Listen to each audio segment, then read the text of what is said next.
이 시간 우리에게 주시는 하나님의 말씀은 신약 성경 누가복음 18장 9절에서 14절까지의 말씀입니다. 신약 126쪽에 있습니다.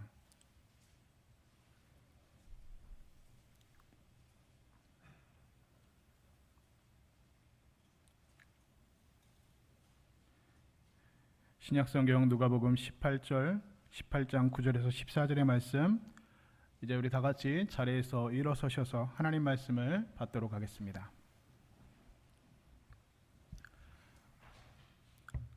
하나님 말씀을 받들어 봉독해 올리겠습니다.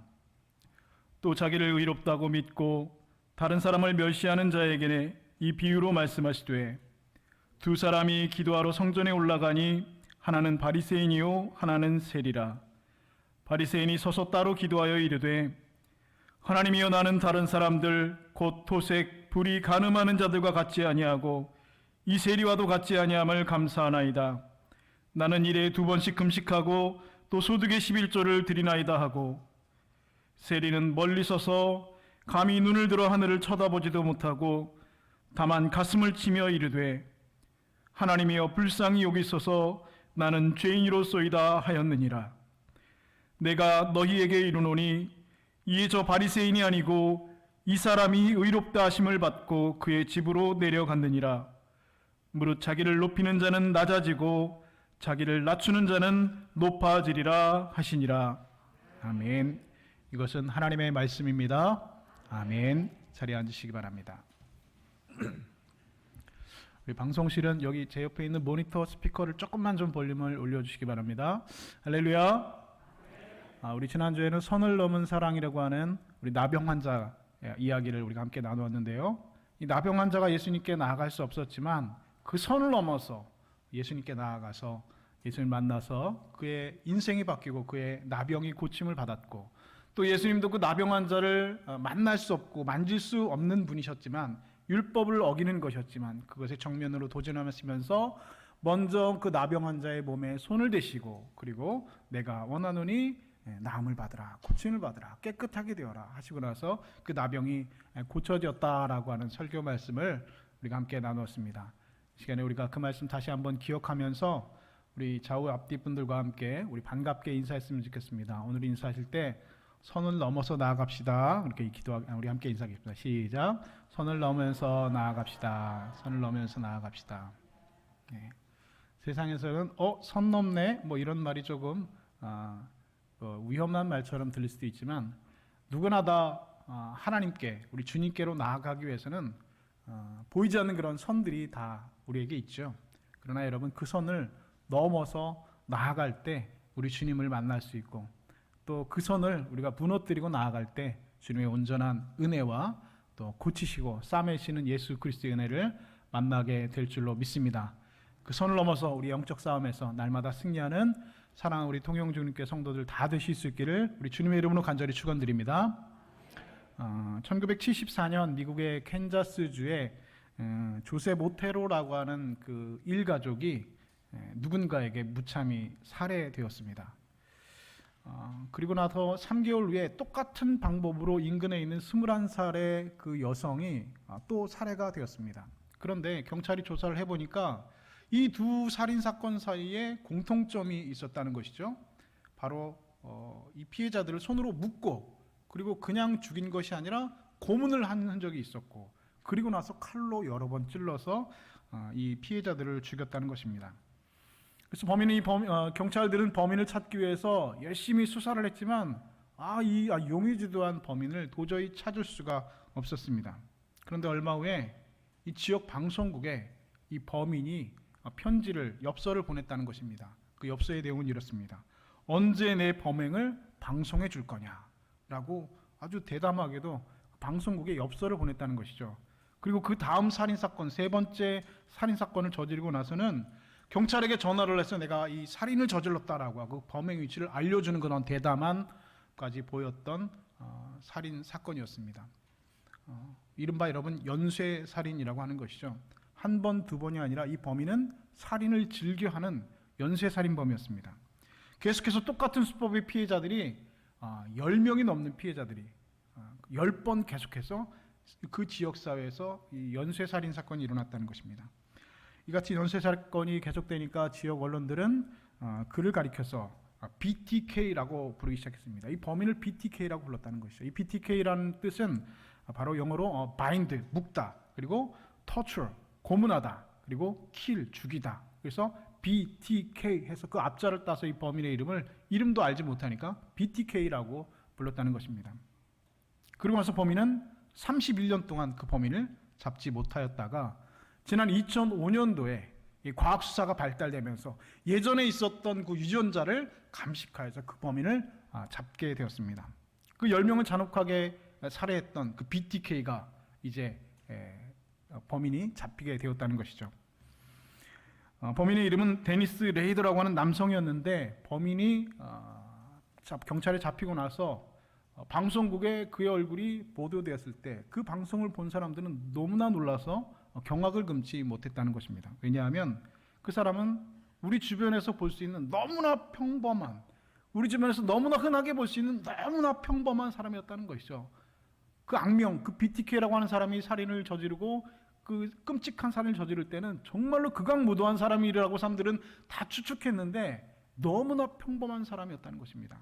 데니스 레이드는 대학을 졸업한 후에 시청의 공무원으로 일을 하는 사람이었고, 그리고 부인과 두 자녀와 함께 단란하게 가정을 꾸리고 있는 평범한 50대 가장이었습니다.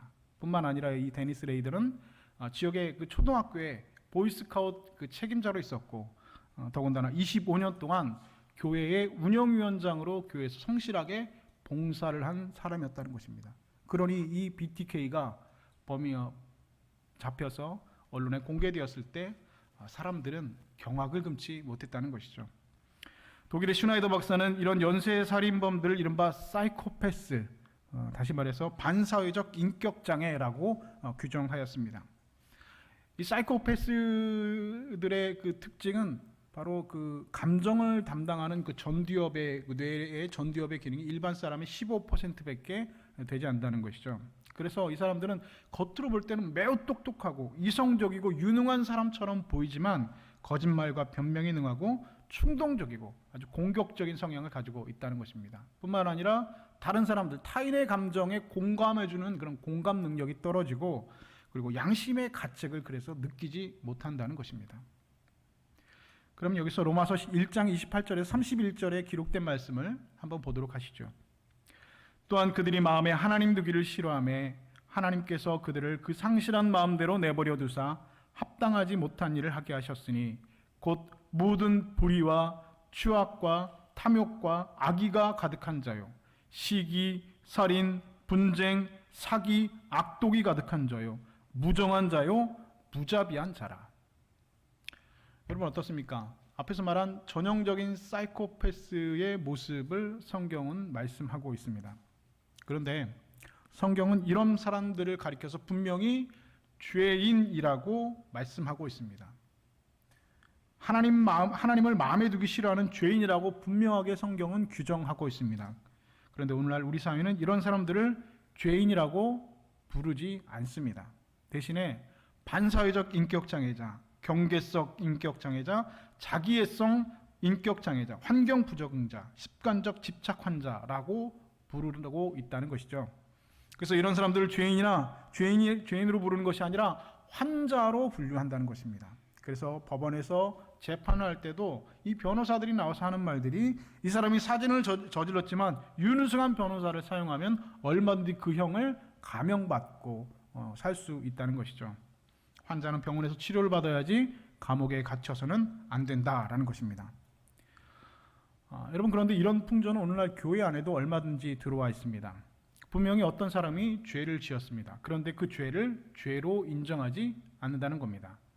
단지 마음의 병이라고, 그것은 환경의 문제라고, 사회적인 문제라고 끊임없이 변명합니다. 그래서 회개가 없습니다. 죄를 지었는데 이것은 죄가 아니라 환경의 문제고, 이것은 죄가 아니라 마음의 병이고 사회적인 문제라고 치부하면서 그 마음에 하나님께 회개하지 않는다는 것이죠.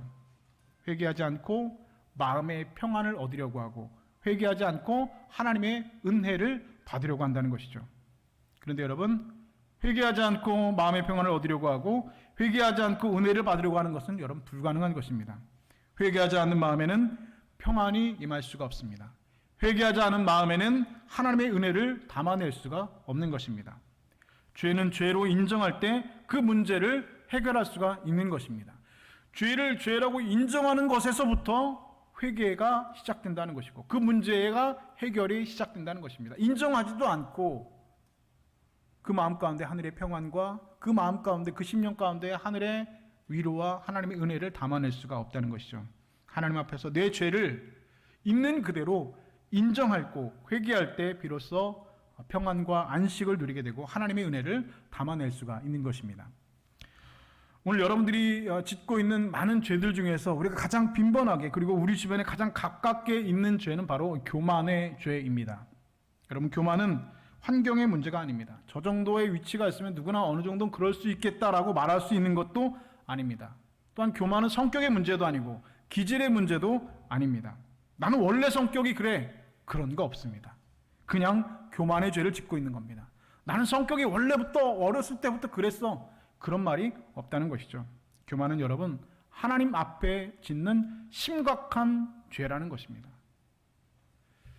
교만은 그냥 기질의 문제, 내 환경의 문제, 내 성격의 문제로 그냥 덮어둘 것이 아니라 이것이 하나님 앞에 하나님과 나의 사이를 끊어놓을 수 있는 심각한 죄라는 것에 대한 인식에서 우리가 오늘 출발해야 된다는 것입니다. 죄를 죄라고 인정하는 것, 교만을 죄라고 인정하는 것에서부터 우리 오늘 회복이 일어나게 된다는 것입니다. 교만이라는 단어는 헬라어로 휘페레파노스라고 하는데요. 이 뜻은 자기 자신을 다른 사람들 위에 올려놓는다라는 뜻을 가지고 있습니다. 나를 다른 사람들 위에 올려놓는다.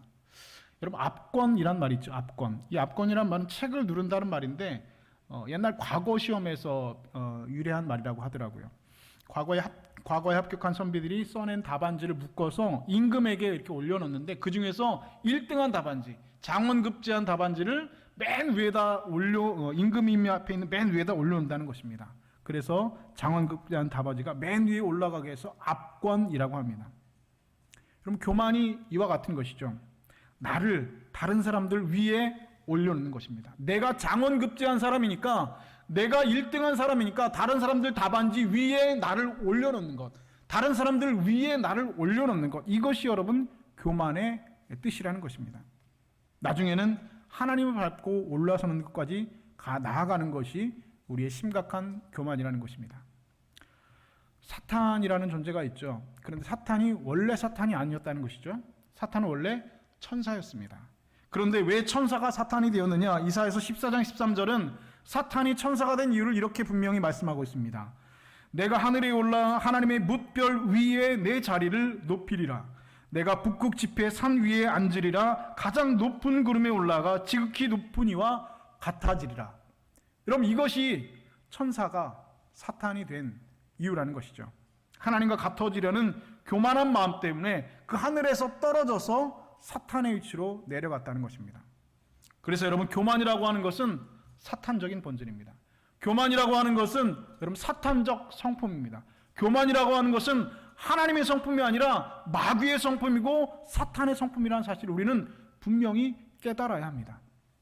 오늘도 사탄은 그래서 우리들을 교만하게 하려고 애를 쓰고 있습니다. 너는 그럴 사람이 아니야. 너는 다른 사람하고 달라. 그래서 나를 다른 사람들 위에 두려고 하는 마음, 그렇게 우리를 오늘 끊임없이 유혹하고 그 유혹에 우리는 끊임없이 넘어간다는 것이죠. 나를 다른 사람들 위에 올려놓으라 우리를 유혹할 때 우린 거기에 넘어간다는 것입니다. 교만 때문에 그래서 다른 사람을 미워합니다. 교만 때문에 다른 사람과 다툼이 일어납니다. 교만 때문에 내가 다른 사람에게 분노가 일어나고 그 교만 때문에 욕심부리고 교만 때문에 관계가 깨어진다는 것이죠. 또한 교만은 모든 죄악의 뿌리가 됩니다. 그래서 하나님께서는 교만을 미워하신다 말씀하십니다. 잠언 16장 15절은 이렇게 말씀합니다. 무릇 마음이 교만한 자를 여호와께서 미워하시나니. 하나님께서 교만한 사람을 싫어하신다 정도가 아니라 어떻게 하신다고요? 미워하신다는 겁니다. 왜냐하면 이 교만이 모든 죄악의 뿌리가 되기 때문에 그렇습니다. 오늘 보면은 우리가 예수님께서 우리에게 비유로 말씀하신 비유의 내용인데요. 이 비유를 통해서 교만의 죄가 어떤 것인지 우리에게 분명하게 설명해 주고 계시죠. 이 첫 번째로 교만은 자기 중심적으로 모든 것을 생각하는 것, 그것을 교만이라고 우리 주님 말씀하셨습니다. 오늘 본문 9절 말씀, 우리 9절 말씀을 우리 한 목소리로 함께 읽겠습니다. 함께 읽겠습니다. 시작. 또 자기를 의롭다고 믿고 다른 사람을 멸시하는 자에게 이 비유로 말씀하시되. 아멘. 자기를 의롭다 믿는 겁니다. 나는 의로운 사람이야. 나 이 정도면 괜찮지 않아? 나 이 정도면 그래도 예수 잘 믿는 거 아니야? 이 정도면 내가 괜찮은 사람 아니야? 나를 의롭다라고 여기는 것 뿐만 아니라 나를 의롭다 여기니까 다른 사람을 어떻게 보이는 겁니까? 내 밑으로 보인다는 것이죠. 너는 그 정도는 안 돼. 다른 사람을 멸시하는 것. 이게 여러분 교만이라는 거죠. 여러분 세상에는 이런 사람을 자기애성 인격장애자라고 말합니다. 그러나 성경은 분명히 그는 죄인이라고 말을 합니다.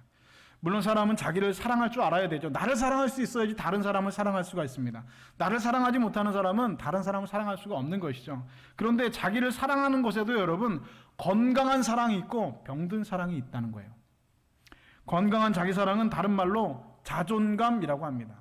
그래서 여러분 이 건강한 자기 사랑, 자존감 있는 사람은 항상 긍정적인 생각을 가지고 있습니다. 어려운 일이 만났을 때도 나는 이겨낼 수 있어. 그러니까 좌절하지 않는 것이 얼마든지 잘할 수 있다라고 긍정적으로 생각하고 자기 자신을 사랑하고 믿는 겁니다. 이겨낼 수 있다는 것입니다.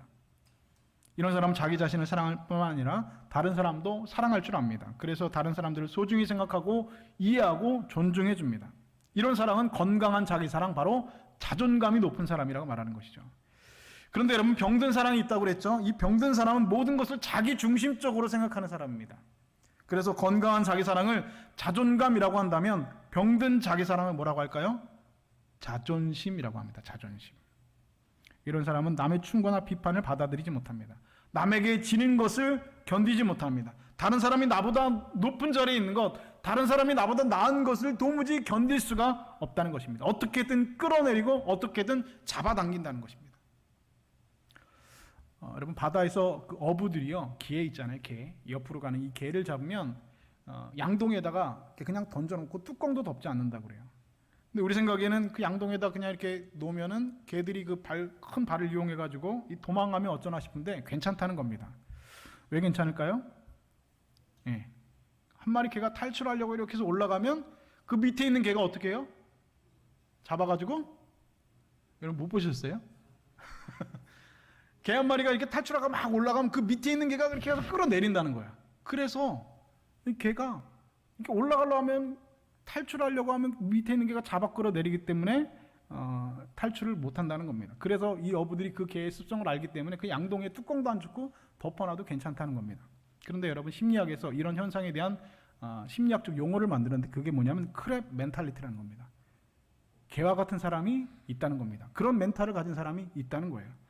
서로 탈출할 수 있도록 도와주면 양동이 밖으로 나가서 자기 이 바다로 집으로 돌아갈 수 있는 건데, 내가 탈출하는 것은 차마 눈뜨고 볼 수 없다 해서 잡아당기고 끌어당겨가지고 다 같이 죽임을 받지 않는다는 거예요. 공생하느니 공멸하는 게 낫다는 거죠. 다른 사람이 잘 되는 거 못 보는 겁니다. 다른 사람이 잘 되는 거 내 자존심이 볼 수 없다는 겁니다. 이것이 여러분 병든 자기 사랑의 단면, 바로 자존심이라고 하는 것입니다. 교회 안에도 얼마든지 자존심이 높은 분들이 있습니다. 자존감이 높은 분들이 많으면 건강한 교회가 되겠죠. 자존심이 불필요하게 센 분들이 있어서 문제가 된다는 것입니다. 교회 안에도 얼마든지 이런 일이 있다는 것이죠. 내가 못하는 건 너도 못해야 됩니다. 내가 봉사를 못하면 너도 못해야 되고, 내가 헌금을 못하면 너도 못해야 되고, 내가 못하면 너도 못해야 된다는 겁니다. 다 같이 공생하느니 공멸하자는 겁니다. 내가 이렇게 잘하는 건 내가 그 꼴을 볼 수가 없다는 겁니다.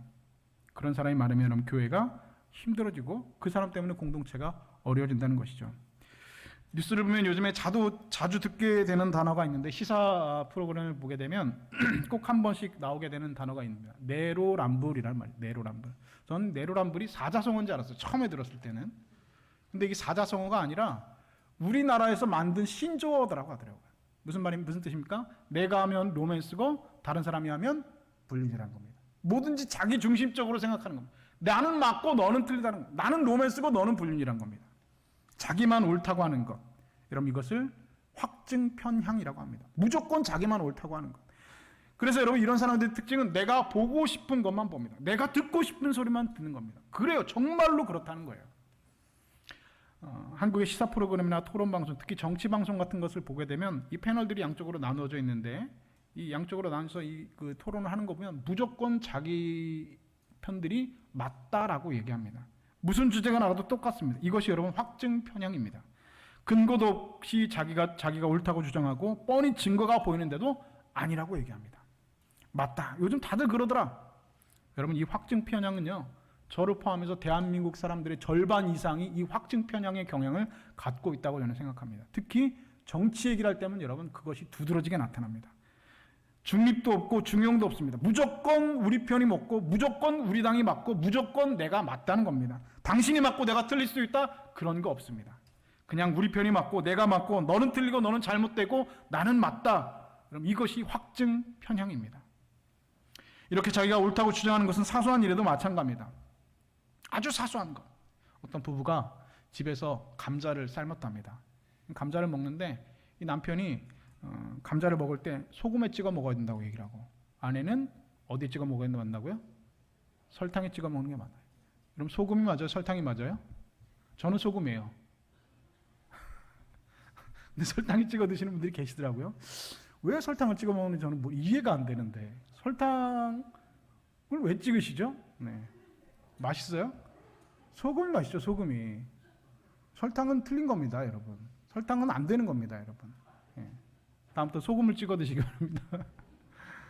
이 부부가 설탕을 찍어 먹느냐, 소금을 찍어 먹느냐 때문에 부부싸움을 했대요. 그래서 여러분, 이혼하라고 법정에 갔답니다. 실제로 그런 일이 있었대요, 실제로. 아주 조그만 거죠. 설탕이 맞냐, 소금이 맞냐. 이것 때문에 싸움이 시작돼가지고 점점 돼가지고 감당이 못해서 그래, 우리 도장 찍자. 그래서 법원에 이혼을 하자. 나중에 가만히 생각해 보니까 어디서 시작됐어요? 설탕에서 시작된 거예요. 소금에서 시작된 거예요. 서울 총각과 경상도 처녀가 결혼을 했답니다. 어느 날 남편이 오늘 우리 국수나 한번 끓여 먹을까? 이렇게 말을 했대요. 그러니까 아내가 이렇게 말을 한답니다. 국시지 국수가 뭡니까? 이렇게 말했다는 거예요. 부부는 남편은 국수가 많다. 그리고 경상도 아내는 국시가 많다. 이렇게 말다툼을 했다는 거예요. 도무지 해도 이게 의견이 좁혀져. 국수가 많다. 아니다. 국시다. 국수다. 국시다. 그래서 동네 이장을 찾아갔습니다. 뭐가 맞는지 이장에 물어봤어요. 이장님, 국수가 맞습니까? 국시가 맞습니까? 그러니까 이장이 이렇게 말을 했다는 거예요. 국수와 국시는 재료가 다릅니다. 국수는 밀가루로 만든 것이고 국시는 밀가리로 만든 겁니다. 이 말을 들은 부부가 이렇게 물어요. 그러면 밀가루하고 밀가리는 뭐가 다른 겁니까? 그랬더니 밀가루는 봉투에 담겨져 있는 거고 밀가리는 봉다리에 담겨져 있는 겁니다. 아니 그러면 봉투하고 봉다리는 뭐가 다른 겁니까? 그랬더니 이장님이 얘기해요. 봉투는 기계로 찍은 거고 봉다리는 손으로 만들어서 붙인 게 봉다리입니다. 이렇게 말을 했다는 거예요. 뭐 진짜인지 아닌지는 모르겠지만 여러분 그런 일들이 우리 가운데 여러분 있다는 것이죠. 모든 것을 자기 중심적으로 생각한다는 거예요. 뭐 아니 설탕이면 어떻고 소금이면 어떻습니까? 예? 그렇죠? 예. 실제로 여러분 저희 집에서는 먹는 거에 진심인 아이들이 많이 있어요. 저희 집에 먹는 거에 정말 진심을 담아요. 그래서 하루는 정말로 큰 마음을 먹고 짜장면을 먹다가 탕수육을 한번 찍었습니다. 그런데 거기에다가 소스를 붓는 순간 평화가 깨지는 겁니다. 이거 탕수육을 찍어 먹느냐 부어 먹느냐 이것 때문에 여러분 나라가 통일이 안 된다는 거예요. 찍어 먹으면 어떻고 부어 먹으면 안 되죠, 여러분. 부어 먹으면 안 되는 겁니다. 찍어 먹는 겁니다. 그것 때문에 여러분 나가 옳다는 거예요. 어떻게 부어 먹을 수가 있냐는 거예요. 어떻게 찍어 먹어, 어떻게 설탕이 되냐, 어떻게 국시냐, 어떻게 밀가루냐 이것 때문에 여러분 내가 옳다 하면서 양보하지 못하고 여러분 우리 교만의 속성, 사탄적 본성들이 거기서부터 싹 트기 시작한다는 겁니다. 여러분 만약 여러분 마음속에 내가 옳고 다른 사람 틀렸다라고 하는 생각이 있다면 여러분 교만이라고 하는 우리는 병에 든 것입니다. 성령께서 그 모든 교만에서 여러분들 씻어주시기를 주님의 이름으로 축복합니다. 두 번째로 교만은 다른 사람을 차별하는 것입니다. 오늘 본문 11절 말씀 함께 우리 한 목소리 읽겠습니다. 시작. 바리새인은 서서 따로 기도하여 이르되 하나님이여 나는 다른 사람들 곧 토색 불의 간음하는 자들과 같이 아니하고 이 세리와도 같이 아니함을 감사하나이다. 아멘. 자, 오늘 본문에 보니까 바리새인이 기도하면서 다른 사람들과 같이 서 있는 것이 아니라 장소를 구분했습니다. 따로 서서 기도했대요. 바리새인이 서서 따로 기도하여 이르되 계속해서 강조하는 부분이 있죠. 같지 아니하고 나는 다른 사람들 곧 토색 불의 간음하는 자들과 같지 아니하고 나는 이 세리와도 같지 아니함을 감사하나이다. 같지 않대요. 너랑 나랑은 다르다는 거예요.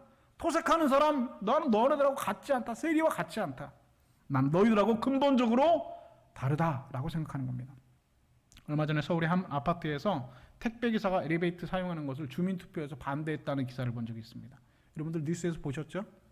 아니 어떻게 이런 일이 있을 수 있나? 아니 우리나라에 이런 사람들이 있나 싶었는데 진짜로 있습니다. 제가 인터넷에 검색을 해보니까 한두 건이 아니더라고요. 2018년에 경기도 다산에서, 2020년도에 전남 영광에서, 2023년 올해 충남 세종시에서 그런 일이 실제로 일어났습니다. 그래서 택배 기사들이 엘리베이터를 사용할 때 돈을 받기로 했대요.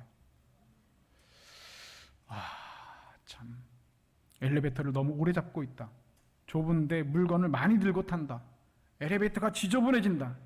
엘리베이터를 같이 탈 때 택배 기사에서 땀 냄새가 난다. 그래서 주민들이 택배 기사가 엘리베이터 사용하는 것을 금지했다는 겁니다. 택배 회사에서 난리가 났어요. 그래서 그 아파트에는 들어가지 않는다고 결정을 내렸답니다.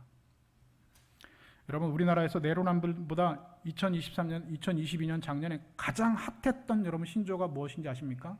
내로남불보다 훨씬 더 핫했던 단어. 무슨 말입니까? 갑질이란 말입니다. 갑질.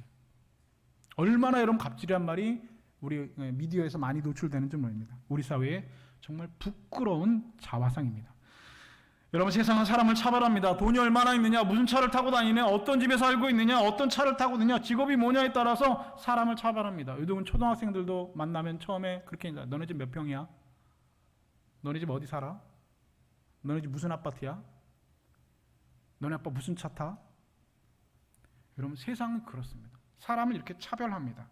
그런데 이렇게 사람을 차별하는 것, 그것은 성경은 분명히 죄라고 이야기하고 있습니다. 제가 말하는 것이 아니라 성경은 분명히 말하고 있습니다. 야고보서 2장 9절 이렇게 말씀합니다. 만일 너희가 사람을 차별하여 대하면 죄를 짓는 것이니 율법이 너희를 범법자로 정죄하리라. 누구든지 온 율법을 지키다가 그 하나를 범하면 모두를 범한 자가 되느니라. 성경이 분명히 차별하는 것은 죄라고 분명히 말하고 있습니다. 여러분들이 우상을 섬기기도 않죠. 살인을 하지도 않고 간음을 하지도 않고 도둑질을 하지도 않습니다. 그러나 만약 이웃을 차별하여 대한다면 돈이 없다고 더럽고 추하다고 이웃을 향해 찡그리고 차별한 적이 있다면 그것은 여러분 십계명과 똑같은 죄를 범하는 것입니다. 혹 여러분 가운데 나는 저런 사람들과 어울릴 수도 없다, 나는 저 사람하고 결이 다르다라는 생각을 하는 분이 있다면 하나님은 그분에게 이렇게 말씀하실 겁니다. 잠언서 17장 5절 하나님 이렇게 말씀하십니다. 가난한 자를 조롱하는 자는 그를 지으신 주를 멸시하는 자요. 가난한 사람을 조롱하는 사람, 가난하다고 무시하는 사람은 그를 지으신 하나님을 멸시하는 사람이라고 말하고 있습니다. 저는 그런 적 없는데요? 아니요. 저는 가난한 사람 멸시한 적 없는데요? 아니요. 그 사람의 인격을 알려면요, 그 사람의 사람 됨됨이를 알려면 아랫사람에게 어떻게 대하는지를 보는 걸 알면 됐어요. 식당에서 종업원을 대할 때, 여러분들 사회적인 그런 어려운 분들을 대할 때, 가난한 사람들을 대할 때, 나보다 나이 어린 사람을 대할 때, 나보다 지위가 낮은 사람을 대할 때 그 사람이 어떻게 그 사람에게 대하는 것을 보면 그 사람의 인격을 알 수 있다는 겁니다. 그 사람의 사람 됨됨이를 알 수 있다는 거. 뭐 고스톱 안 쳐봐도요, 그 사람하고 술 안 먹어봐도요, 그 사람이 어떤 사람인지 그거 보면 알 수 있어요. 예수님께서 이렇게 말씀하셨습니다. 나는 의인을 부르는 것이 아니라 죄인을 부르러 왔다. 여러분이 지금 죄인이라고 손가락질하는 그 사람, 하나님께서는 그 사람을 부르러 이 세상에 오셨습니다. 우리가 죄인이라고 멸시하고 우리가 죄인이라고 손가락질하고 정죄하는 그 사람을 위해서 우리 주님은 십자가를 지셨다는 것입니다. 그런데 우리가 무엇이라고 그 사람을 정죄하고 그 사람을 심판하고 그 사람을 죄인이라고 여러분 우리 입술로 담을 수가 있겠습니까? 성경은 죄인한 사람 회개하면 하나님의 사자들 앞에서 기쁨이 되느니라 말씀합니다. 그 사람은 하나님과 천사들 앞에서 기쁨이 될 사람입니다. 회개하여서 기쁨이 될 사람입니다. 결코 무시해서는 안 됩니다.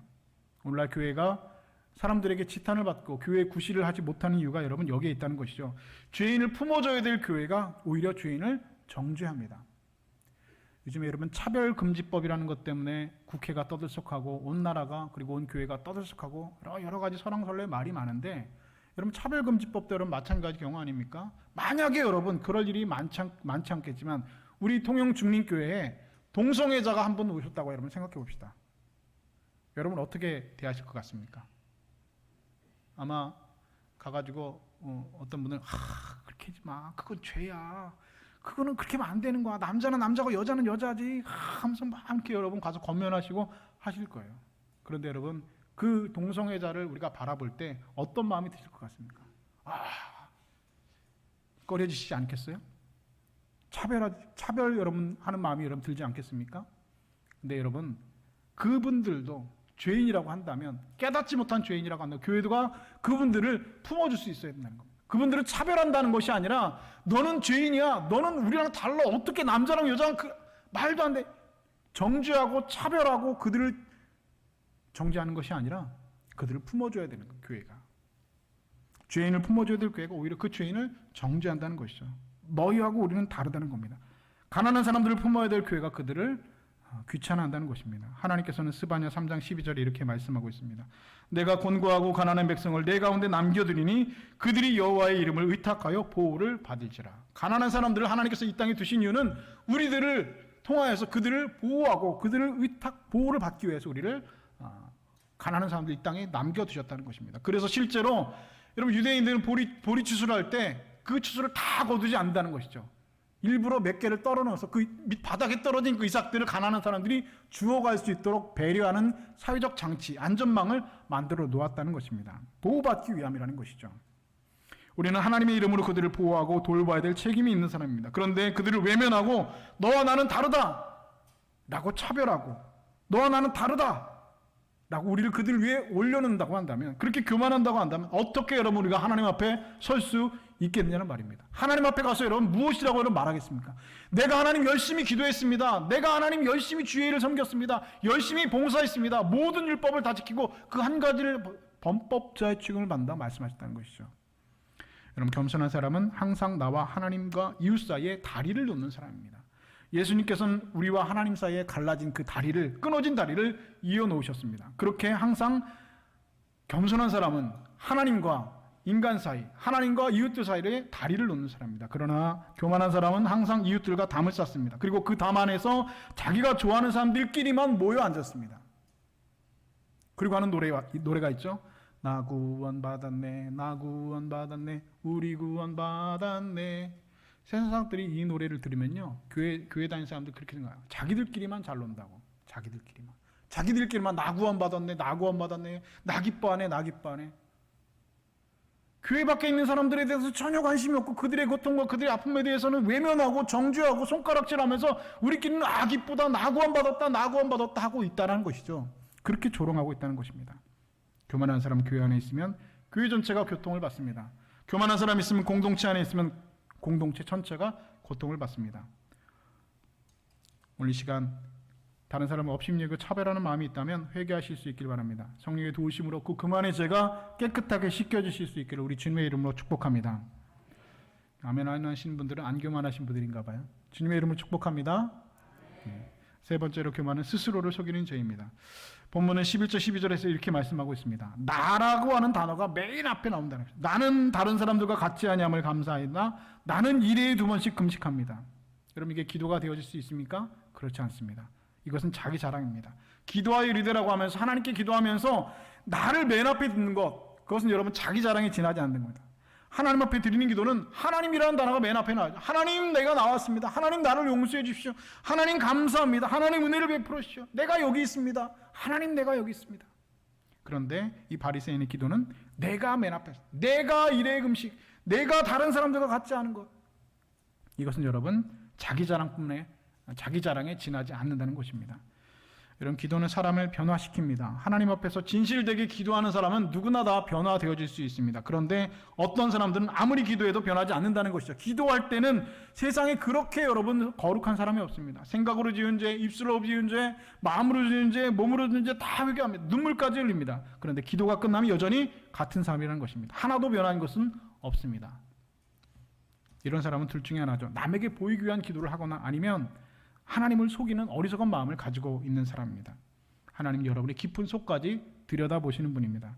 그런데 하나님 앞에 서서 기도하는 사람이 무슨 자랑할 일이 있겠습니까? 여러분 우리가 하나님 앞에 기도하면서 하나님 내가 무슨 자랑할 수가 있겠습니까? 우리의 기도는 오직 회개뿐이고 용서와 은혜를 구하는 기도가 될 뿐입니다. 그런데 오늘 본문의 세리는 가슴을 치면서 하나님 앞에 이렇게 기도하죠. 하나님 나를 불쌍히 여기소서. 나는 죄인으로서이다. 자기를 합리화하지도 않고 변명하지도 않습니다. 나를 불쌍히 여기소서. 여기서 불쌍히 여기다는 말은 히브리어로 힐라스코마이라고 하는 말인데요. 이 말은 하나님 앞에 드리는 그 언약궤, 제사를 드릴 언약궤의 뚜껑을 말하는 단어입니다. 그래서 하나님 나를 불쌍히 여겨주십시오라고 하는 말은 뜻은 여러분 어떤 뜻이냐? 하나님 앞에 나는 지금 감히 설 수도 없고 자격도 없는 사람입니다. 그런데 내 대신 나 같은 죄인을 대신해서 이 재물이 피를 흘려서 죽고 있으니 이 재물의 피를 보시고 나를 불쌍히 여겨주십시오라고 하는 뜻을 가지고 있는 것입니다. 이 세리의 기도에 하나님께서, 우리 주님께서 본문 14절에 이렇게 결론을 내리셨죠. 저 바리새인이 아니고 이 사람이 의롭다함을 받고 그의 집으로 내려간다니라. 할렐루야. 바리새인의 기도가 아니라 이 세리의 기도가 의롭다 하심을 받았다는 것입니다. 그 세리, 사람들에게 손가락질 받는 세리, 죄인이 대명사한 그 세리의 기도를 하나님께서 들으시고 의롭다 하셨다는 겁니다. 모든 사람들의 존경을 받고 인정받는 그 바리새인의 기도를 인정받는 것이 아니라 그 세리와 같은 그 사람의 기도를 주님께서 의롭다 하시고 인정받았다는 것입니다. 사랑하는 여러분, 오늘 여러분들은 어떤 사람이십니까? 하나님 앞에서 자신을 높이는 바리새인과 같은 사람입니까? 아니면 하나님 앞에서 자신을 이렇게 낮추는 세리와 같은 사람입니까? 왜 하나님께서 이 말씀하셨을까요? 왜 주님께서 이 말씀하셨을까요? 왜 제자들이 성경에 이 말씀을 기록해 놓았을까요? 그것은 성경을 읽어야 되는 우리들이 오늘 여러분 바리새인과 같기 때문이 아니겠습니까? 오늘 마지막 절에 그런 바리새인과 같은 우리들에게 우리 주님 이렇게 말씀하십니다. 무릇 자기를 높이는 자는 낮아지고 자기를 낮추는 자는 높아지리라. 간절히 바라기는 오늘 우리의 죄악된 본성을 거슬러서 우리의 사탄적인 본질, 우리의 사탄적인 그런 성품인 그 교만함을 버리고 오직 겸손함으로 허리를 동이고 우리 자기 자신을 낮춰서 하나님 앞에 하나님께서 우리를 높여주시는 그 영광의 자리에 참여하실 수 있는 저와 여러분 다 되실 수 있기를 우리 주님의 이름으로 간절히 축원드립니다. 기도하겠습니다. 하나님, 오늘도 우리 안에 여전히 꿈틀대는 죄악의 본질, 그 교만이라고 하는 그 사탄적 성품들이 우리 안에 여전히 물들어 있습니다. 하나님께서 우리를 붙들어 주시지 않으면, 하나님의 말씀으로 우리를 씻어내고 신의 성품으로 우리를 돌아보지 아니하면 어느새 고개 들어서 우리를 넘어지게 하고 우리를 망하게 하고 우리를 병들게 합니다. 주님, 오늘 하나님 앞에 나와 기도했던 세리와 같이 우리를 불쌍히 여겨 주시옵소서. 나는 공로 없고 감히 자격 없지만 오늘도 나의 죄악된 실존을 죽어 죽게 드리게 하시고 나를 그리스도와 함께 십자가에 못 박사오니 그의 피로 옛사람은 죽고 날마다 새로운 피조물로 거듭나고 날마다 다시 태어나고 거듭나는 하나님의 백성들 다 되게 하여 주시옵소서. 낮추는 자를 높여지는 예수 그리스도의 존귀하신 이름 받들어 기도드리옵나이다. 아멘.